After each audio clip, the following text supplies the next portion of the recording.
Hello, and welcome to the We Ship It podcast. We are nearing October and spooky season, so we decided to read a spooky tale. Yes, this episode is going to be on the Crucible. You know, John Proctor and Elizabeth, or Abby or Elizabeth, or we're going to talk about that.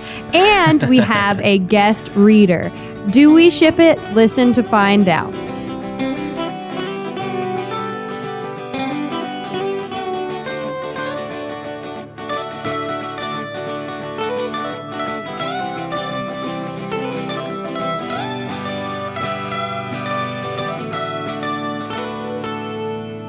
Hey everyone, I'm Dev. And I'm Steph. And welcome to the We Ship It podcast, the podcast where Steph and I and the occasional guest reader get together and judge the best and worst relationships of literature, TV, movies, and of all time. Yes, indeed. And today we wanted to do something special and pick a story that gives us those spooky feels because, you know, it's almost October. That kind of classic lit that makes you want to wear a comfy sweater and maybe make some tea and read all night long. So, of course, we picked the classic, The Crucible. There's a bit of a love triangle here, if that's what you want to call it. I don't know exactly what to call it.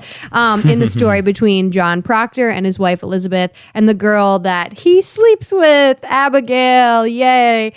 So who do we ship? That's what we're going to talk about. Yes, and we have a guest reader to start off the month of October. Today, the Crucible extraordinaire, Sandy Jameson, is here to join us to talk shop about our Puritan gang.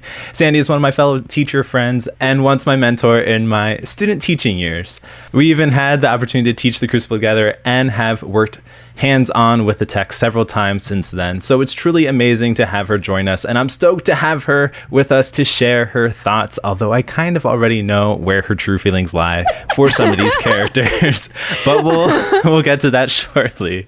Yes, welcome to the show, Sandy. Welcome. We're glad to have you here. Thank you for joining us. But before we hop in, I want to provide our every episode spoiler alert because we are going to be talking about major plot points. But seeing as this is a classic, I know many of you have already read this, especially in high school. That's when I last read it.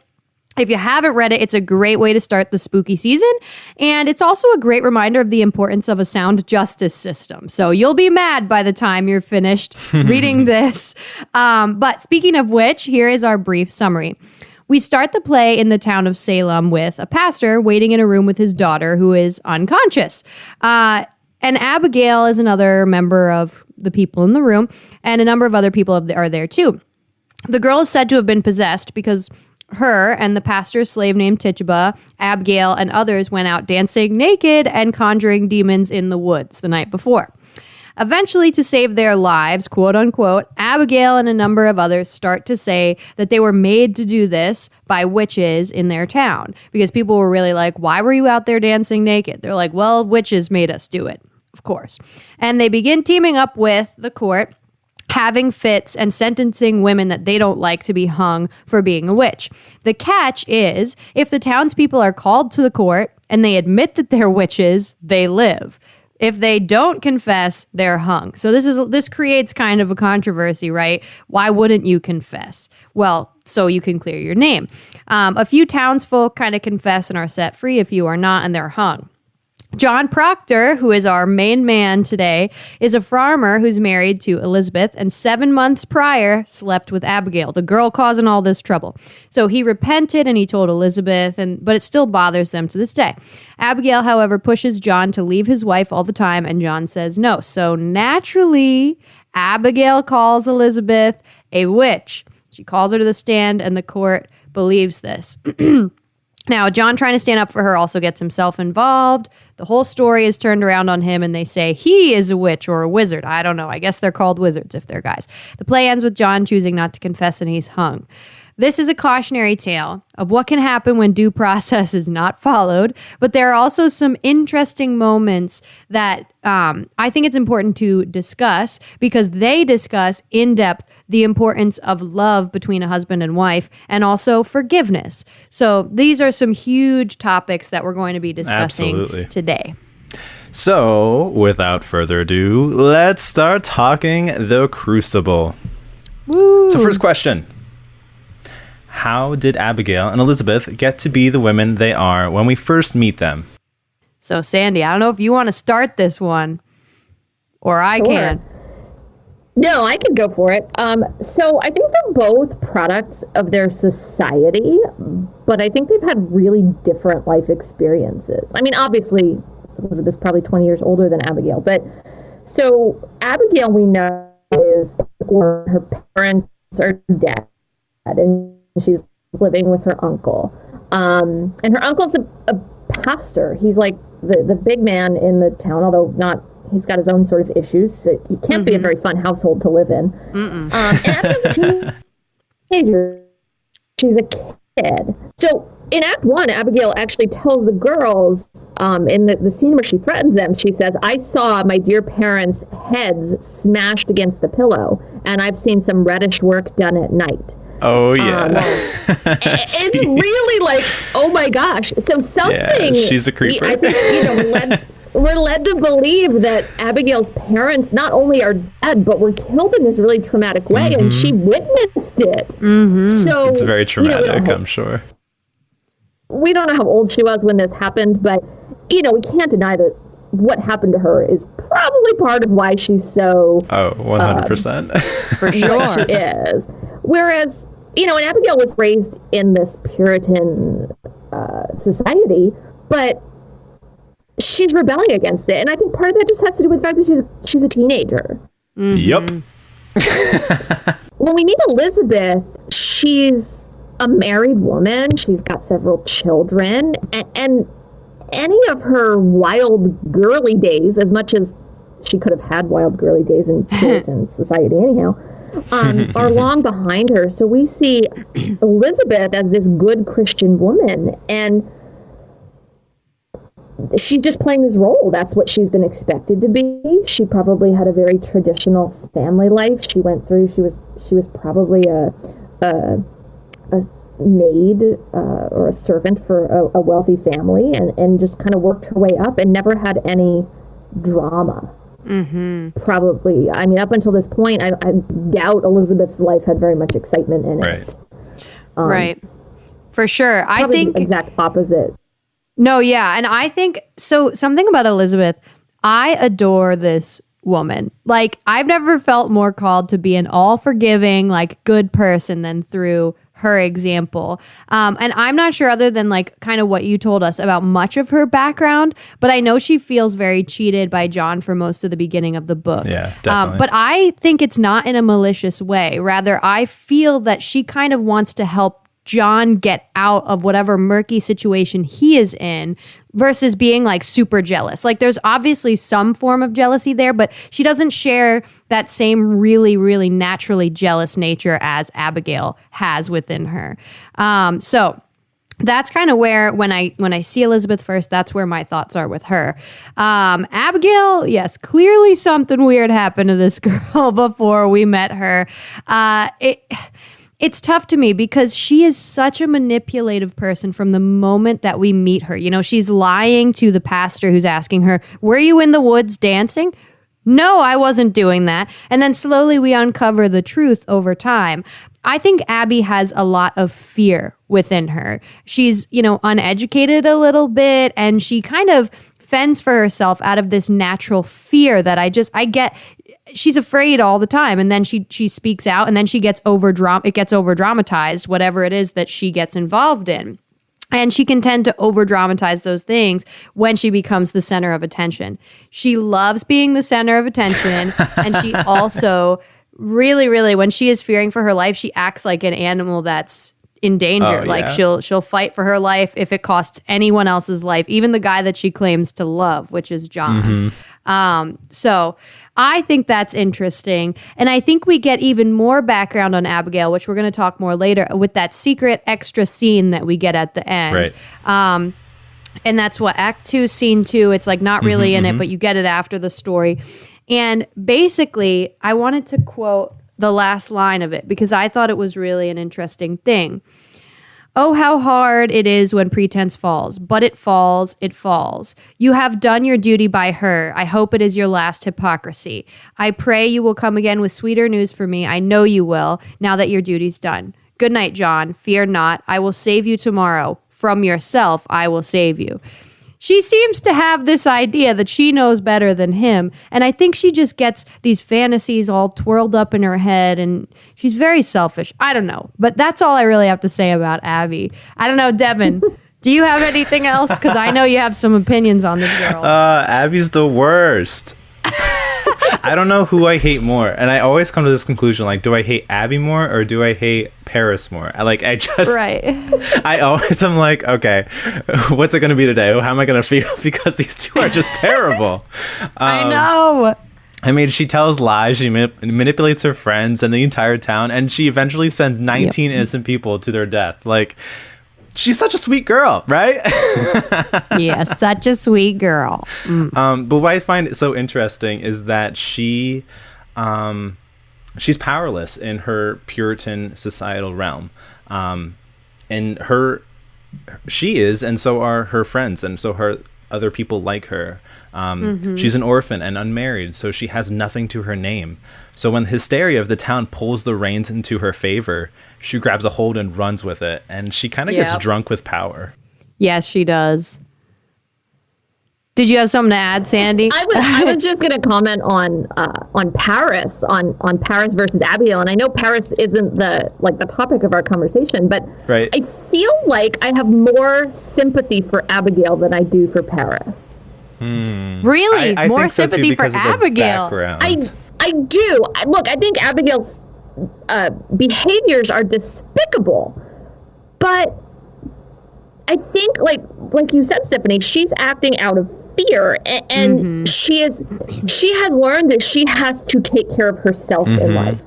That's very true. And what Devin said about her grasping this power because it's this one opportunity for her, whereas Paris is like vain and selfish. Like, his daughter's lying on the bed and his reaction is, the people will talk. Yeah.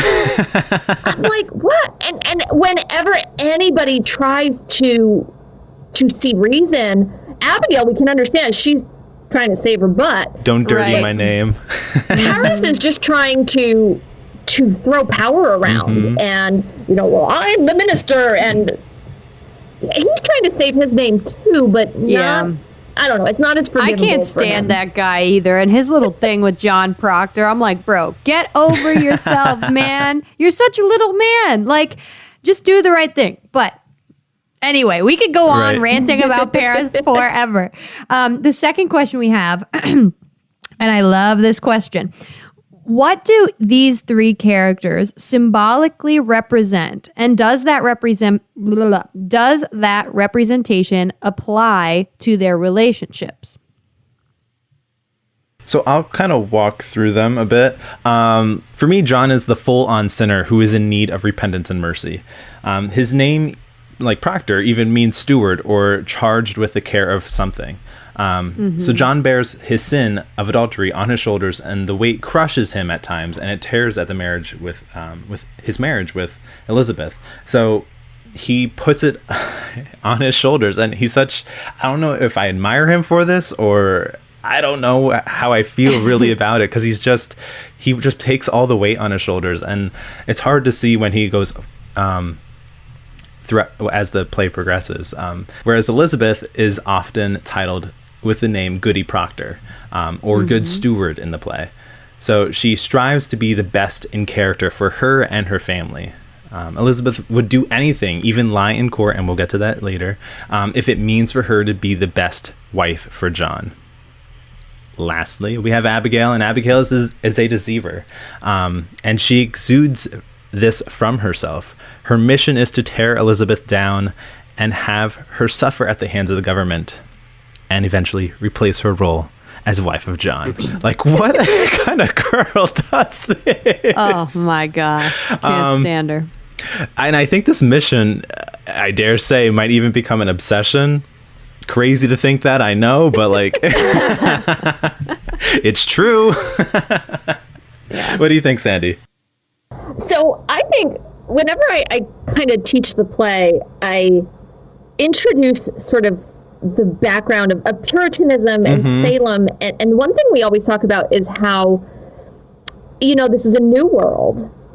this is a new to them anyhow. Correct. And they've come over here, and it's a really harsh reality they live in. They have, they're not living with Zoom. They're not living with heat. And, they've got they're in fear of the unknown. Every day is a fight for their lives. And so I talk about how, and I don't know, one of my college professors probably told me this, and I was like, oh yes, I will remember that. This was a time of huge social upheavel for these people. They've set up this community, they've set up this theocracy, but the world is changing. They're in a new place, and so partly what's happening here is these people reacting to a shift in their world and in their lives. And so I view Abigail as symbolic of chaos, the chaos that is in their lives, the weather that they're at the whims of, the conflicts with the Native Americans, the church versus secular notions, that kind of thing. Whereas Elizabeth is all about the stability. Yes. She is the steadfast, the serious, the faithful. And so you've got Elizabeth and Abigail on these two polar opposites of chaos and stability. And I feel like John Proctor is the one caught in the middle, not just literally of what Abigail. You just made me think of? One of those weight things. Abigail's on one side and Elizabeth's on the other, and John's the one that's holding them up, trying to make this balance on his shoulders. And I don't think John wants I don't think John at any point ever really wants Abigail. No, ever. Has to be said. but he is caught sort of emotionally in sort of the pull between the chaos and the stability. Yeah.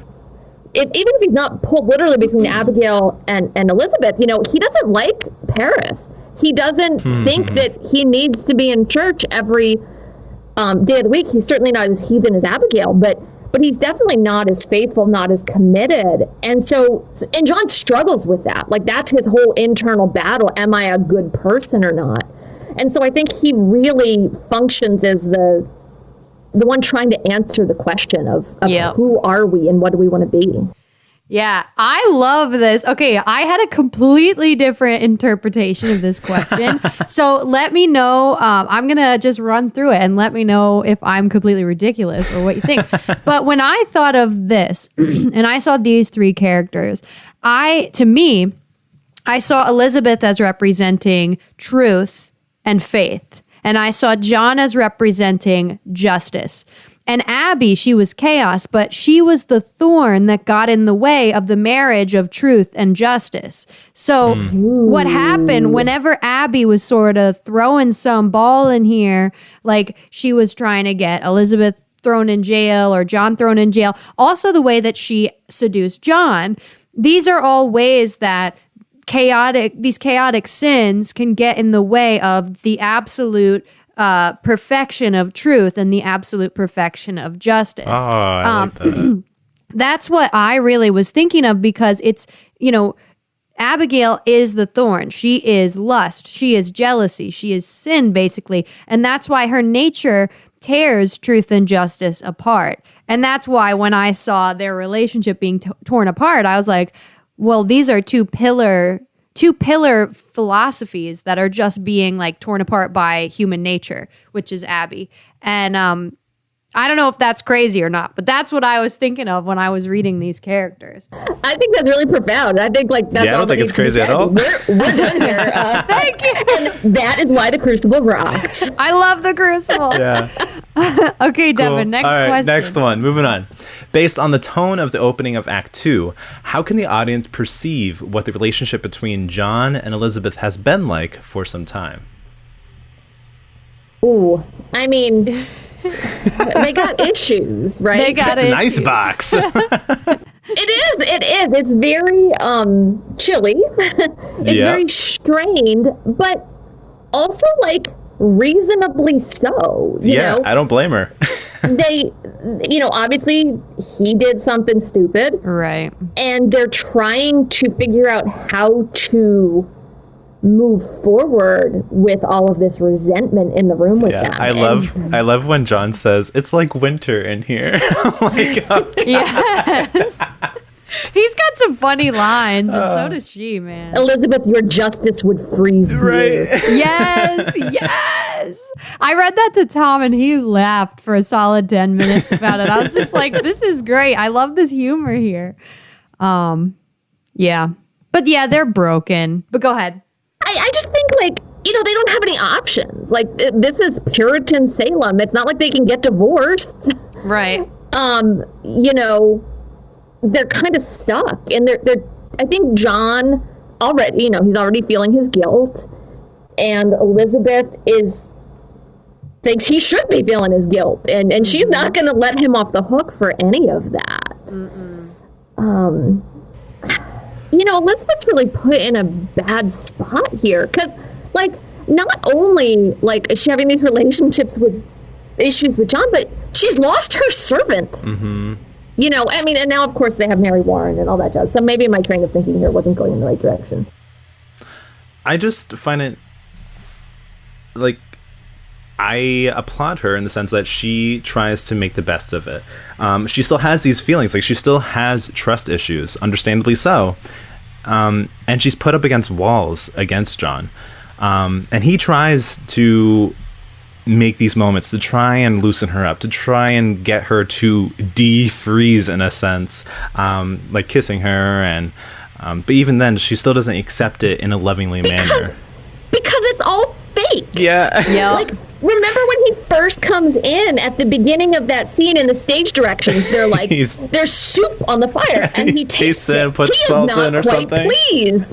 Right. So, I don't know. John he's equally to blame here. I have trouble with him. Mm-hmm. But something that you guys kind of explained, there's mistrust here. There is just a fog of all this weird stuff going on. So they can't live in a realistic way. But I think the two of them have trouble communicating, particularly in this scene. And the reason is that they speak to each other, but kind of over each other and don't really get anywhere with it. So, John says, spare me, you forget nothing and you forgive nothing. And Elizabeth's like, John, you're not open with me. There was no like admission of either of the guilt there. I think they miss each other with each insult that's hurled at the other person. And the quote I was looking for that I love so much is Elizabeth's response to this is, I don't judge you. The magistrate that sits in your heart judges you. What a freaking line that is. John is in himself struggling to get over what he's done. And she's like, listen, I'm here to help you if you'll just talk to me and friggin' be honest with me and not just treat me like this cold burden. And I don't know. I don't know who's necessarily to blame for it, but the two of them are hung up on this and they cannot move on, at least not in the beginning. What I'm thinking, though, this just came to me while you guys were talking. I wonder what the relationship has been since the affair up until now. Because I wonder if the reason she is so cold with him right now is because she's literally just heard that he was in town and he was with Abigail. Right. So it's like maybe she like wants to like try to work through this, but like, nope, you just went and did it again, didn't you? Yep. And now you're lying about it. Like, I'm wondering if what we're seeing here is a freshly ripped off scab that is making this scene a little bit more strained than I think maybe. And I mean, how could she trust him to say, oh, did you go to Salem? No, I didn't go to Salem. But I know you went to Salem. Oh, yeah, curses. I went, but not for that reason. It's like, dude, just come on. Just tell her what's going on. You've already messed up. Why make it worse? I know. I'm like, John, bro. But moving on, because literally I don't want to get into a rage about why I don't like John Proctor, because I like him too. There are different reasons. Okay, question 4. Oh no, here we go. Yeah, we This kind of is keep gonna going get me in mad it. again. Oh boy. What? Devin's sitting there smiling because he knows I'm going to rage this next question. And he knows he's going to disagree with me. We'll see. Was the affair with Abigail solely on John's shoulders, or did Elizabeth have a role in that as well? And Devin, I know what you're going to say. I'm going to smack you right in the face. I don't know what you're talking Go about. ahead. Talk it out. Oh, I don't know how Devin feels about this, and I don't know how you feel about it. So, this is wholly on John. Wholly John. I'm with you. Elizabeth, I mean, she does take some of the burden on herself later on, but I don't believe any of that. Sorry. Like, John gave in to temptation, and he was stupid, and it's not Elizabeth's fault. Yep, this may be some of my inner feminist coming out, but 100% Devin. Why don't you go ahead and what's your opinion? I don't know exactly what prompted John to literally dance with the devil, but like any affair, I have to assume that it was like a two-way street in a sense. Like there had to be some reason someone as noble and just as John would become weak and turn away from his loving wife for a moment of joy with the town sleaze. Like I just don't know what. Listen, Devin, I'm hopping in here right now. I place the blame on John. Elizabeth says at one point, at the end, I think it is. You mentioned Sandy. She goes, John, I was cold, or she was apologizing for being cold to him, and that's why you went astray, or whatever. But ultimately, it was John who went out looking for trouble. He could have said no at any time. Yes, absolutely. And so, it's John who has the blame. And Elizabeth is even so good-natured as to take him back, which I know was sort of expected at the time, Puritans, whatever. But still, she treats him with more grace than I think most women would, even at that time. Like, sure, I'll take you into my house, but I'm never speaking to you again, sort of thing. That's where I'd be. I sure as heck wouldn't accept it. You make your own food. That's the thing. I think Elizabeth is pretty much a saint because this is something that she's willing to forgive him for. This is John's fault. Now, I love John's response at the end when he fulfills the justice of, no, I'm not a wizard. You can hang me for it. It shows strength of character. That's why it makes this fault in him, this original fault, this lust, this sin that he originally went through. It makes it hard for me to accept as a reader. But he is human, and we have to realize that even sometimes justice falters and humans struggle with this sort of thing. But as much as, he deserves some kind of forgiveness, I just don't know if he deserves Elizabeth's forgiveness. Sorry, Devin, I'm so passionate about this question. No, it's fine. I agree. I don't know exactly what was going on in the relationship that would have caused him to do so. But it's his own fault. It's all on him. I mean, they're middle-aged and they got a couple of kids and getting to that age. They're in this really repressive society and he needs some spice in his life. Just a little bit too much cayenne with that one. Well, also Abigail manages to manipulate an entire court of supposed justices. Yes. So I can imagine she's a bit of a seductress in other ways too. I'm sure. And I'm sure. I'm telling you, like, it may have just been that, but John had a weak moment no matter what. All right, we're moving on. Definitely. Devin's like, leave this. It's time. All right, so describe the difference between John's relationship with Abby and Elizabeth, and what kind of love is presented in each. I find it hard to believe that there's any love in either of them. I feel like I don't know that in Puritan times relationships would have been based on love. That is true. So much as convenience and necessity and stability. Like, I don't know. I mean, I guess I've never studied that. I'm sure there are people who do know. But you don't see John and Elizabeth being very loving until it's threatened. That's true. And then they sort of go to defend each other pretty hard. But you don't, I don't know, maybe it's just that we didn't see them prior to this. I think that's the one thing that I struggle in their relationship. That's one thing that I definitely struggle with is you never see them as a unified together we're going to combat this. I mean, they have their moments where they are trying to make something happen, but there's never a moment of like, we're in this together and we're going to make this happen because of our love. I think you're right. I think this story wasn't really meant to be it's not meant to be a love story. Totally of a relationship. It's not a love story. But I think that obviously his relationship with Abby's all lust. But I think Elizabeth is more like his light, like someone he like hopes to be. Because at the end, when they're like, oh, will she be true? Will she be honest? He, without a doubt, is like, she is the most honest person I know. She will tell the truth. And I think it shows, if not, yeah, and then she freaking lies. But I think if not like romantic love, he has like this respect for Elizabeth. And like when people try and come and take her, he's got this like protective, like, no, you Papa can't Bear take her. comes He out. rips up the, whatever it's called, what is it that they come Affidavit. Yes, he rips it up and he's like, nah, you can't take her. I think that he has like a natural husband-like protective nature of her. I don't know if I'd call it romantic love, though. Yeah.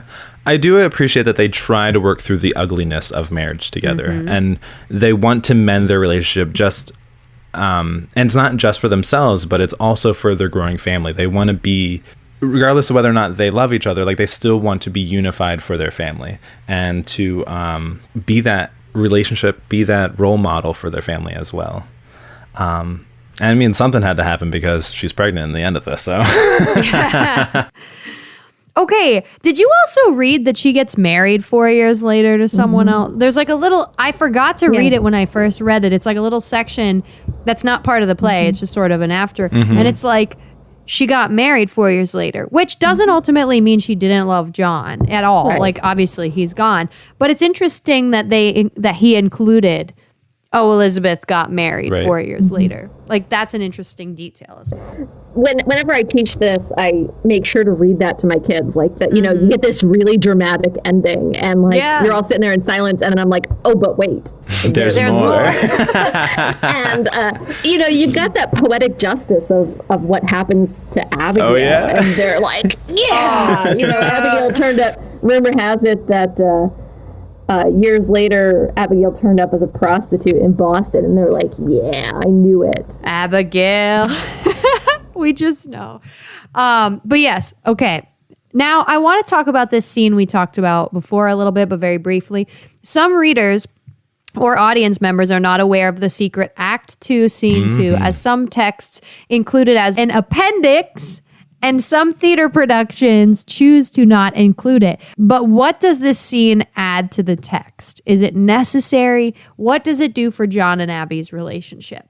I wouldn't really claim that it's necessary, but boy, is it juicy. Yes, it is. I'm not super familiar with this. I think I saw a production of it once that included it. And I remember being like, oh, this is new. Like, I knew it existed, but I never really paid attention to it. But I read it a little bit ago, and I was reading the critical edition that I have here in front of me has a note about it afterwards. And they talked about how Arthur Miller added this scene towards the end of its Broadway run. And since then, it's been played both ways. The editor here says, to me, it's obvious it should introduce Act 3. For a brief scene tacked on at the end of Act 2, would milk away the dramatic force of Proctor's slow build to a commitment to fight the court and the rhetoric about God's icy wind with which he crowns his decision. But then Miller, it says, and this is what interested me, Miller wrote a second version of the insert scene for Laurence Olivier's production of the play at the Old Vic. And Olivier really, really loved it at first, but then even though he was like really enthusiastic, he dropped it.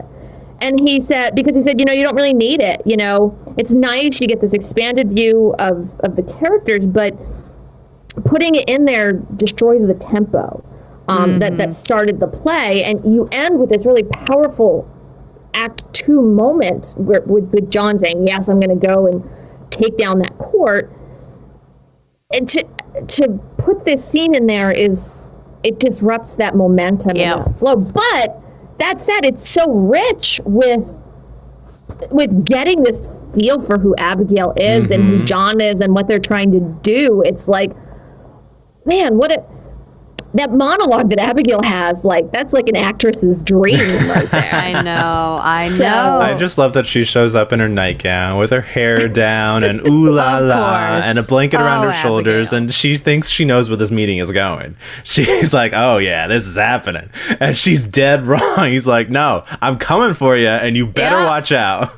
It's so dramatic. And you know what? So when I read this scene after just having finished the play, and I was like, I had all this rage for justice in me. Then I read this scene.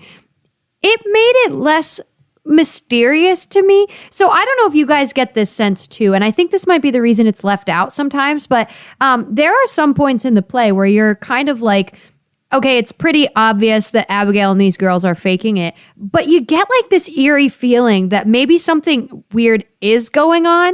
And like, I feel like this scene makes it so like way too obvious that like she's completely lying. Oh, she's and that's why it's a huge thing. Yeah, that she's delusional She and even she's calls doing it herself for the a reason. angelic angel of Salem, and she's here to rescue their souls. Like, oh my God. It like takes away the mystery of like why Abby does go through with this if it's not like from some sort of demon or mystified thing within her. Like, I don't know.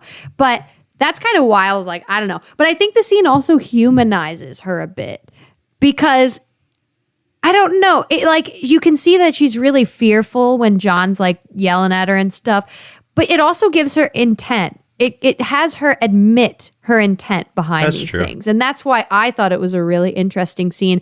I honestly think the play, like you were saying, Sandy, I agree. I think the play tempo is put off by it. And that's why I liked reading it at the end as sort of like a, ooh, this is what happened and you missed it. Like, I feel like I don't know. I'm struggling with this because like this is my least, the part of the play that I'm least confident Familiar on, with, right? yeah. Because I don't know it well. But when I read it, Abigail seems to be all in on this. This Ready. is really happening. Oh, here. yeah. Whereas, you know, you're right. I think that there's other parts in the play where we can be like, oh, they've got to know they're lying, you know? right. But you would think in this moment with John, she, especially because she thinks she knows where this is going, she would be honest with him. Yep. But she doubles down, you know? Yeah. She says, Your wife keeps stabbing me. when I look at my leg, I'm holes all over from their damned needles and pins. The jab your wife gave me is not healed yet. And I mean, Proctor, the stage direction here is Proctor seeing her madness now. Mm-hmm. He sees her true colors. He sees that she believes this. And I think that's part of the hysteria of the whole situation with these girls. I mean, to some point, they did believe this was happening. It wasn't from the beginning. It wasn't just a plot to take down the wife of the man you want. It was, they believed this. And that was how, you know, psychosomatically these things could happen to them in court, that they truly were having these physical symptoms of.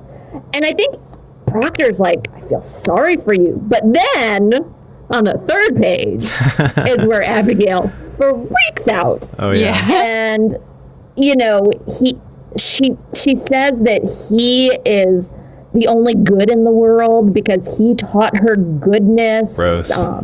It were a fire you walked me through and all my ignorance was burned away. Or we're a fire, John. We lay in fire.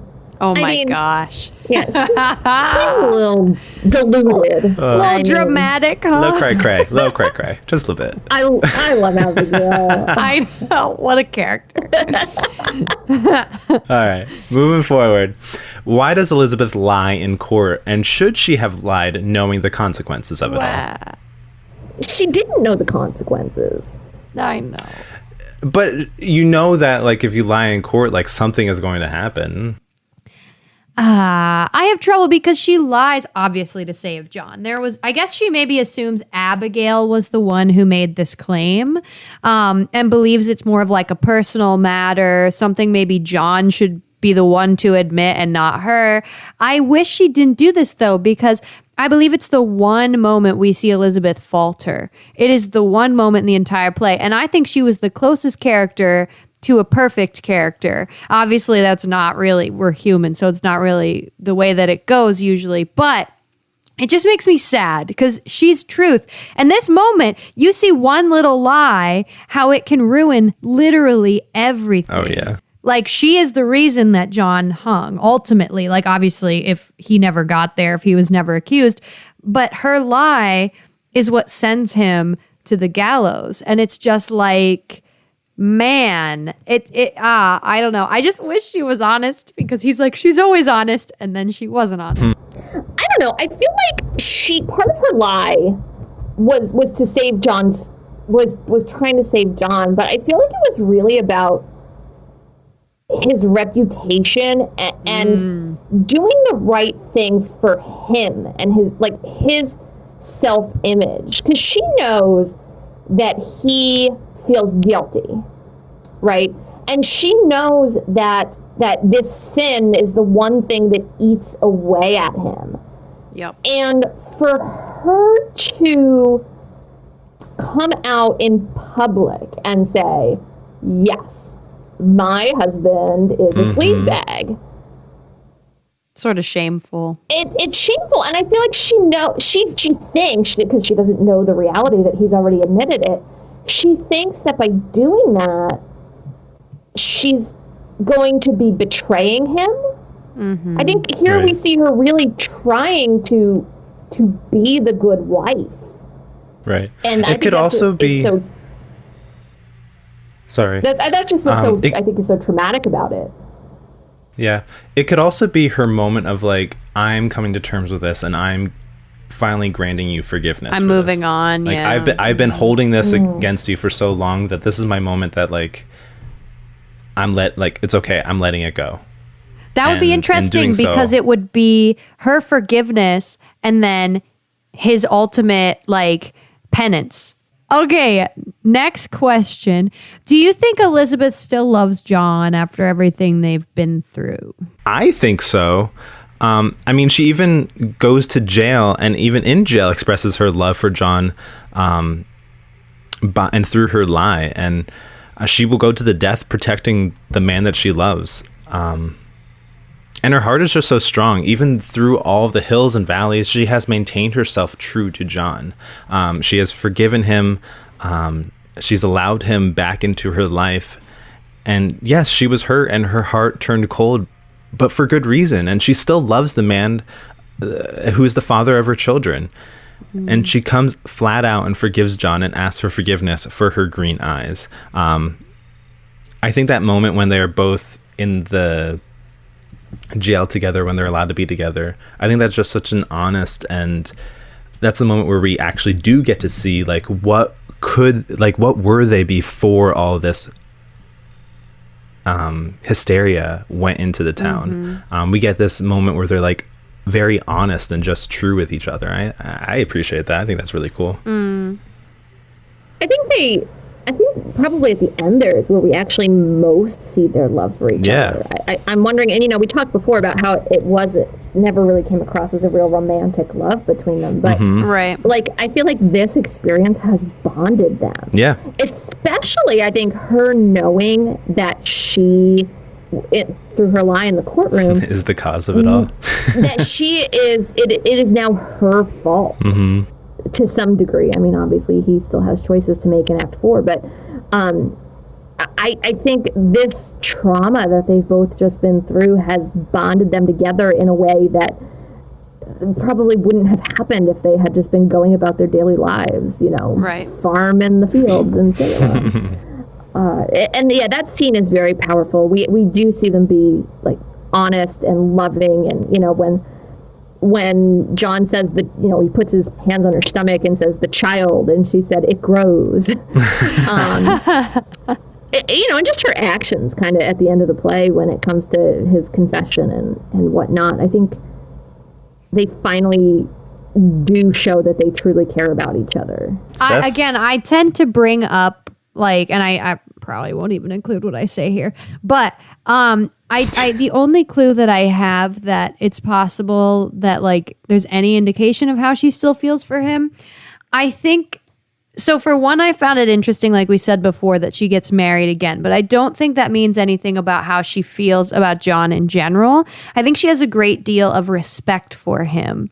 And she was with him until the very end. And I think they forgave each other before the very end. So whether or not that means that she still loves him, because we haven't even determined whether or not they really did love each other, like you said, I think at the very least she returns to whatever it was before he cheated on her. Whether or not that be love or just their marital being together. Like, I think she forgives him for whatever happened. So that's where I'm at with that one. Cool. All right. And with that, next, should Elizabeth have done more at the end of the play? How can she just let her husband die like this? No, I don't think it's in her nature to... I just think, like, naturally Elizabeth is going to respect the truth and justice that John is putting into this. Obviously, as an imperfect person, I would have been like, yeah, no, just confess and come home. Like, this is craziness.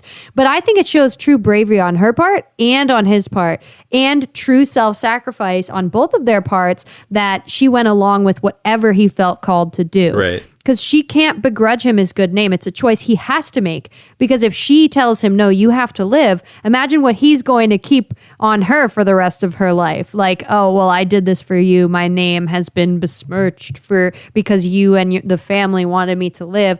And I think it's even more self-sacrificing because the girl is pregnant. She's expecting to bring a life into the world, and the guy who's supposed to help her with it is about to be hung. Like, that is a hugely brave act in the face of this, like, tyranny and injustice. And that's why I think, no, she should not have done anything differently as, like, a whole, good, just person. Now, like I said before, if it were me, I would not be whole, good, and just, right. Probably, because it's hard to imagine being in that situation anyway. What do you guys think? Devin? I think I have mixed feelings. I think what she did was honorable, and I think it's what John wanted. However, I'm still uncomfortable with the ending, and I guess that's the point of it all. But while John dies for a quote unquote good reason, he should not have to die in this manner. Like, it's not. It wasn't meant to happen. This wasn't in his cards. Like, this is just the town going like crazy. And I want her to do something more. I want her to do something to wake him up.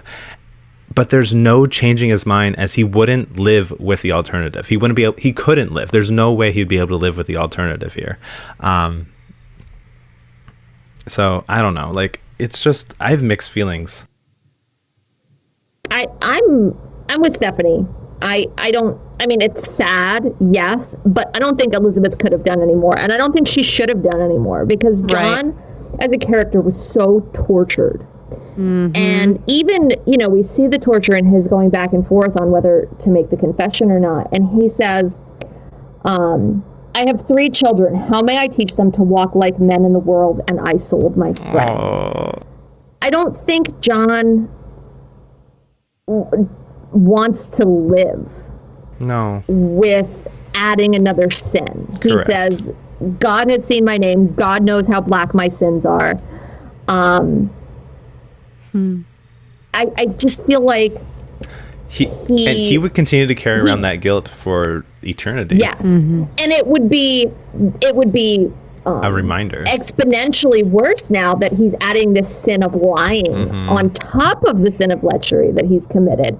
And Elizabeth, I feel like Elizabeth knows him well enough and respects him enough to say, no, I will not let him live like that. Not even just like what he would, hold over her, but although I think that's a valid point, I think she just knows he is better off dying and regaining his self-conception as a good man than living with this sin on his conscience. I think she knows him well enough to know that would not be good. Because we saw what he went through when he was living with the sin on his conscience. We saw that he was not able to be a really good husband to her while it was still on him. So I think him making this choice really does, like, in a sense, bring him back to himself, bring him back to his self-worth and to the place of being a good man. So I love that. Thank you. That was a really insightful point.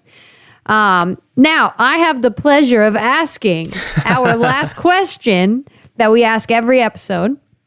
Do we ship it? Or the question is, who do we ship, if anyone? God, this is such a tough question. And it's usually like the easiest one for us, but I don't know. I don't know either. So here's the thing. I left this question blank. I didn't know how I was going to respond to it. I'm going to say to you now, given the circumstances of the Puritan ideal and the Puritan society and everything that went down in this crazy place, I'm going to say that I ship John and Elizabeth. I'm going to go ahead and say it because I don't necessarily mean this is the most passionate romantic love that I have ever seen. What I mean is, I think with everything, after everything they went through and the way that it ends, I'm going to say that Elizabeth and John were good for each other in that they made each other good in the end. I think Abigail is not even a question in anyone's mind. No. No, I don't know who I would ship Abigail with. Herself somewhere in Boston. Yeah. Just go with Yes. No, I agree with that. I think by the end of the play, I think we do see John and Elizabeth having an admirable relationship. Mm-hmm. the sort of the trust in each other and understanding of each other, I think, is something worth shipping, definitely. Yep.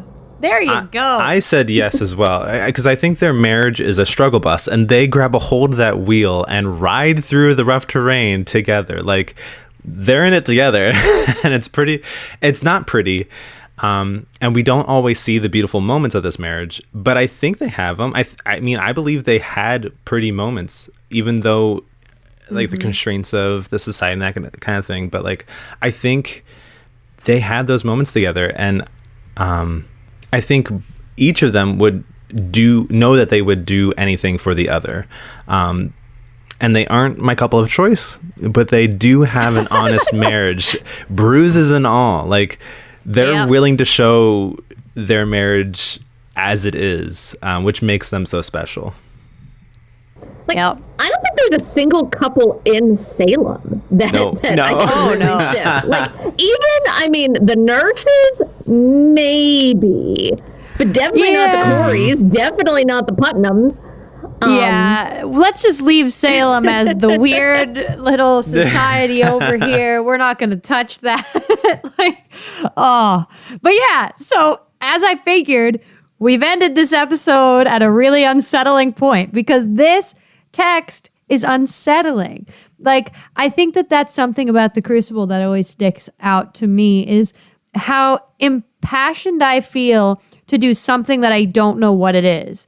Like, I watch this guy go through, struggling through injustice, and I'm like, I need to fight for justice. But I'm also like, I see so many aspects of our world today that still are not correctly just. And we've learned from Salem, but there are still aspects of Salem in our culture now. So I think it's important that we talk about this, even if it is just a spooky read for October. It's also just like so important. And like, I think that the relationships are so important, whether or not it's like, I ship it, you know, like it's also just a really fun thing to talk about. So thanks for talking. I know. I appreciate this because I'm actually starting the Crucible next week. So there you go. So this is like prep Show work our for me. episodes to your students. Gets me inspired to go teach them all. But as always, I really look forward to these guest episodes, and I love just hearing other people's thoughts and conversing. I mean, isn't that what life's all about? I think we can all agree that the Crucible is an important tale to talk about, especially right now. So thank you, Sandy, for joining us on this special conversation. Thank you guys for having me. This was so much fun. I'm glad. Yes, so now we're going to be announcing our next episode, which I think will be the finale of our first season. So to announce the upcoming episode, we are going to be talking about Noah and Allie from The Notebook. Quite a different couple than the one we talked about today. These two are so adorable, and they depict an everlasting love of sorts. So, of course, this is where we wanted to end our season. We hope you'll join us to talk about Noah and Allie. And we would love to hear from you all if you want to send in comments or join. Please reach out over social media or email us at weshipitpodcast@gmail.com to get involved or send some ideas our way. We would love to hear from you. Yay. Yes, please reach out. And if you like the podcast, please like, rate, and review wherever you listen. We would love to hear from you and your thoughts and just what we're doing right, doing wrong, or whatever thoughts you have about any of the couples we're talking about. And with that, we end our episode. Thank you so much, Sandy, for joining us, and to our listeners. See you next time. Go forth and do not sign your name to lies. See you all.